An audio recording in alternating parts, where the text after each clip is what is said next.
外来种的四脚亚洲金蛙入侵南投，毋但是高碳种威胁着本土的生态，这叫声阁真大声，吵甲居民挡袂牢。所以讲南投县府就甲社区合作，这个月组成头一批清除队，望甲这寡亚洲金蛙赶紧掠起来。外来种亚洲金蛙，这款四脚的叫声就亲像牛。最近这款外来种入侵南投，南投县政府陆续接到民众的通报案例。农业处组成社区亚洲金蛙清除小队，要来防治。有志工讲掠亚洲金蛙正看运气，有时阵3点钟才掠2只尔，鼓励一般民众挂手套斗掠。尤其人静静的时候，叫伊超过70个分贝吼，会影响到人的安宁。民众通报了，我若去到遐，只有会看无啦，所以我嘛希望讲民众若法度掠先甲掠起来。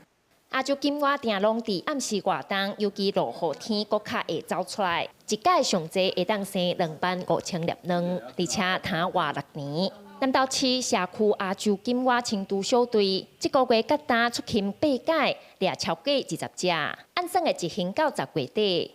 一次生出来的卵大概有8000颗到25000颗，所以而且它成蛙之后，造成我们本土的蛙类生存空间被压缩。农业处就惊长期落来亚洲金蛙大量生团，会危害到台湾本土的生态。呼吁民众若发现这款外来种，会当打1999专线通报。农业处希望靠政府、社区志工甲民众做伙努力，赶紧清除亚洲金蛙。记者辛欣怡南投报道。